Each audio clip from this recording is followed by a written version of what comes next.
All right, we are back from the National, first episode post-National, and we're coming out swinging. We've got the owner of Black Gold Sports Cards, Bryan, with us, and man, this guy brings it. He is high energy. We love this guy. Yeah, definitely, Matt. One of the probably the better interviews that we had in that he was an open book. Like, he's just like, "You got a question? Ask me. Business, card collecting, whatever it is, I got you. Let's get into it."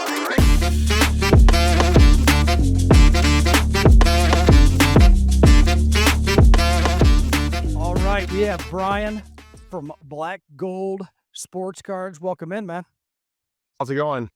Yeah, we're doing great, man. Founder, CEO, all things, man. You guys are doing great stuff, and but you've built quite an empire. Yeah, We're really we're excited to have working. you, man. Thanks, I appreciate it. Working hard every day, you know what I'm saying? I can't tell you the grind, so it's just constant, but Yeah, it's the fun of the hobby, to be that's completely right, man. honest. Well, we saw you, you and your team in full glory there at the National and had a great chance to meet you. We had awesome chance to watch you break a bunch of cards there while you were doing your thing. And man, what a group of people you've got on your team. Just excited to do what they're doing. I love it. Yeah, I mean, honestly, our team is special. We have a wide variety of personalities. Some went to college, some didn't go to college. And to be Yeah. completely honest, you don't need to go to college for this. In the end, you just need to love.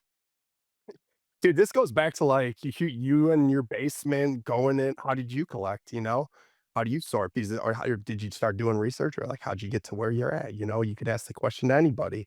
How Yeah. do you know so much about that set? You know what I'm saying? Well, I But mean, if the National taught us anything, watching those kids walk around with, I mean, to your point, you don't need to go to college, $20,000 in a little case, walking around striking deals. I mean, they're learning on the streets, as it were, right? yeah, no, that's actually crazy too. I mean, that's insane. Yeah, I wasn't doing that at that age. Yeah, I was neither I was was I. putting the Yeah. I was putting the cards in the, bike spokes and making, No, I smile always at the wonder. motor stuff. I mean, shit, I wasn't even doing it at that age. Holy cr my parents would've told me to, like, I don't even know what my parents would have told me, to be completely honest with you. So, they've been like, "Are you crazy?" But, yeah, I give props to, I mean, I see them. I've talked with them. I'm friends with a couple of them up here in Wisconsin, and, um, there's 2 kids that come up when you said that, and they're at the Oak Creek show down in South Milwaukee, and, dude, these kids hustle. It's Yeah. crazy. It's so Oh, I cool to know. see, so, We were watching it, but before we dive into how you built your empire, let's yeah. talk about your collecting history. I mean, were you a collector as a kid, or how did it start for you? Yeah, I mean, I was just a collector like everybody was when you are a kid. I mean, I guess I can't say everybody, but I was a collector when I was a kid growing up. I always collected more than my brothers, you know. My mom always made weird jokes. Oh, maybe you like she thought that one day I would do something in the sports business. She joked around about the sports cards, but it really wasn't like that. I mean, there were sports card shops, don't get me wrong, but Right. I mean, they're not thriving like they are today. Yeah. Yeah, for Or they sure. were, maybe they were a little bit, but they aren't. You know what I'm saying? There Oh, was yeah. questions. Right. So in today's day, I mean, like I collected throughout my whole life up until, I would say like right around when LeBron James, right after rookie, 2000, so Yeah. or 2003, excuse me. And so right, so probably 2004, 2005 latest. Then I stopped. Yeah. My parents weren't rich or anything like that. They were, hardworking people. Like, I Yeah. played select sports, had 2 brothers. Man, that was enough for them, you know? They can't Sure. buy me a pack of cards. Like, dude, you're getting brand new cleats every year. Yeah, those So, cards aren't gonna happen, right, I get it. yeah, like, you gotta pick and choose what you want in life, and sports were that for me, and that's okay. So, I grew up, and after college, I graduated, with a business degree from St. Norbert College up in Green Bay, Wisconsin, and then, I came back, I was a tax accountant for 10 years. Still not collecting, though. Still Right. told my parents not to sell my cards in the rummage sale. You gave them the I warning did. every time she said, "Hey, we're having Every a Like, "No, time, sale." you gotta come get this 100%. box. Come get this box from us." Like, "No, no, no, wait, another year, don't worry." She always asked me if I wanted to sell my cards, and I said, "No." Not the sports cards. I screwed up and sold my Pokemon cards. Oh, yeah. Oh. Yeah, So dude, and I had I some don't know nice ones anything too. about Pokemon, but I know that there's money there. I had some nice ones. Yeah. And, hey, it's alright. You make mistakes, you know what?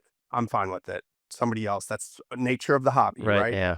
You gotta Yeah. find the golden gems, and that was a golden gem. So, anyways, I worked at the tax job downtown Milwaukee, very good job. As a tax analyst, I was a level 3, so it's like I was climbing up there. But in year 6 of that job, I started getting back into cards, and that's when it was just when COVID hit. I was probably one of the first jobs that got sent home from COVID at being a tax analyst. Like, there Yeah. was no reason for me to be at my job. I could do my job at anywhere. So they're like, "You're gonna go home." So but I was so good at my tax job. Like, dude, I was good. It's like chess, you know what I'm saying? Like, if you know how to play chess, you're good, you're good. Well, tax is similar to chess. If you're good at tax, well, you could do a lot of things with your time. So I decided to do sports cards. So I started going through my own personal cards, started looking up. I'm like, holy shit, look at these cards. Excuse my language, but like, look at these prices on these Yeah. cards. So And then, this is from your stash that was at mom's house? yep, yep. That And wa dude, Okay. I started sending cards out to grading and testing out this and testing out that. And then I created a service. It was all PSA group submissions. And then I figured that out. And now I'm grading cards because I've figured that out, you know? Now I got about a dude, I created a company. It was weird, not in breaks, but I created a wipe down and submission company. $3.50 per card. You send me your cards, I'll tell you the problem and where it is on the card, and I'll submit it for you. I'm not here to like, I've been buying into these breaks. I gotta pay them off somehow. I'm buying into Yeah. other people's breaks. I Because gotta Kobe support White the base hobby, right? prisms are going for PSA 10s are going for 300. Why wouldn't you jump into a break? If you could grade every base prism and get 300 return, why wouldn't you? Why wouldn't you? Yeah. Yeah. Yeah. But So in you the knew the end, yeah. numbers. It was about numbers. All You about the numbers, and my wife Yeah. was like, "Where'd the money go?" Blah, blah. I'm like, "Don't worry about it. Bang. You know what? Card's paid off. This card's paid off." I'm not even joking either when I'm saying this.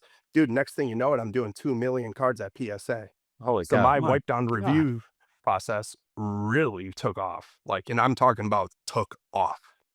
And was it just you? So I created the company and then I couldn't keep up with it. So like I needed to maximize, right? If at the time you needed to maximize the market. So I thought I'd find somebody else, found somebody else local. At the time, I gave him 50% of my company and not knowing that it was gonna turn into whatever it could turn into, right? Well, yeah, so I ended up buying him out later in the like, later. It was just best, Yeah. um, and no more comment on that.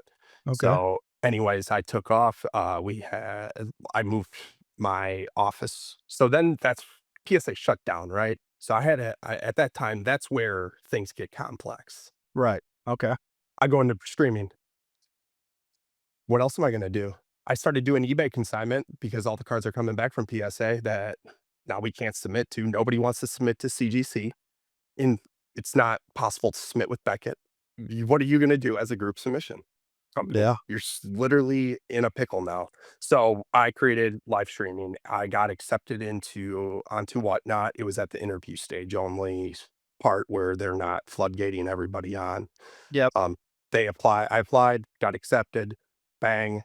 Um, and from there, I created the first 35,000 followers based on baseball breaks. I did baseball breaks, did them at $1, was successful.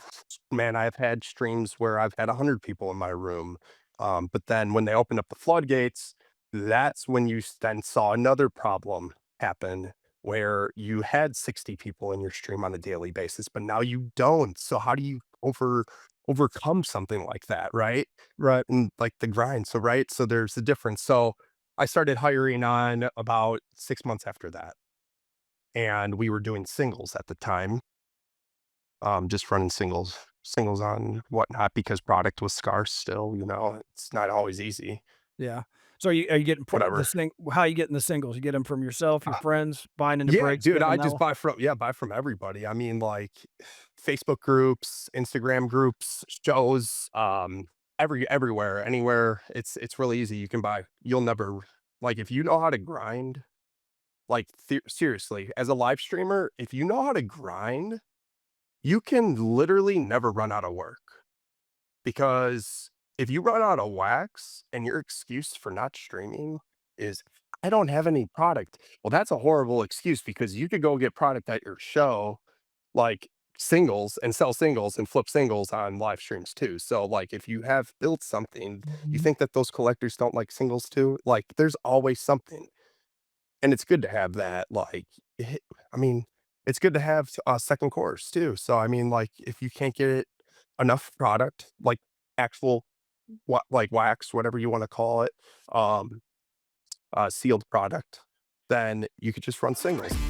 Thanks for listening to Behind the Brakes. We appreciate you being here with us and helping us grow this community. You can find us on Spotify, Apple Podcasts, Amazon Music, iHeartRadio, and YouTube. Make sure to like, follow, or subscribe, and we'll see you for the next one.